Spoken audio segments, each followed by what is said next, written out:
You talked to ex-Utah offensive line coach, and you talked to him about both Fano and Lomu, who appear to be on the Browns' radar. Take us through that and kind of what their offensive line coach from college had to say about him.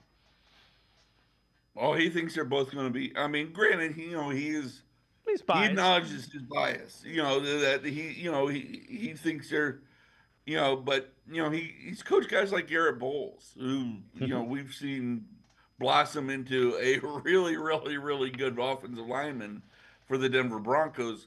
And the one thing that stood out is he goes, they can play both sides, both of them, because they did at Utah. And he said they are just absolutely dedicated to getting better. That it's not just lip service when they talk about wanting to work hard. He said he saw it. Fano, when he came in as as an early enrollee in January before his freshman year, he was just, you know, every little thing he was just focused on, trying to get better. Every little mistake he'd just zero in on. And with Lomu, he's like, there's still work to be done.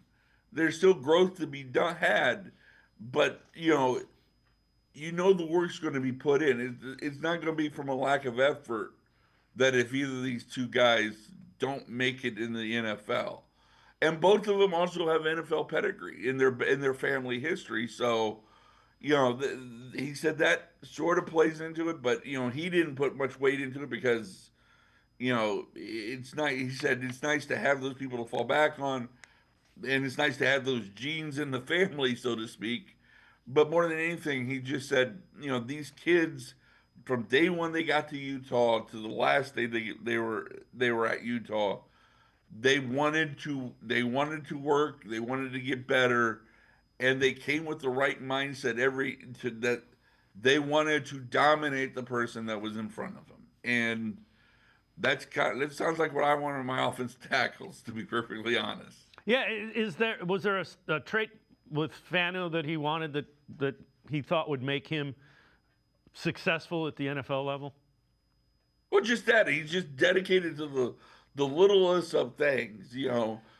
Beyond he was almost when he first got to campus. He said he was almost too into the weeds on what he needed to get better at.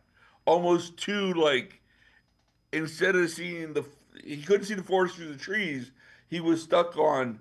I don't think I took that step right, or I didn't feel like my hands were.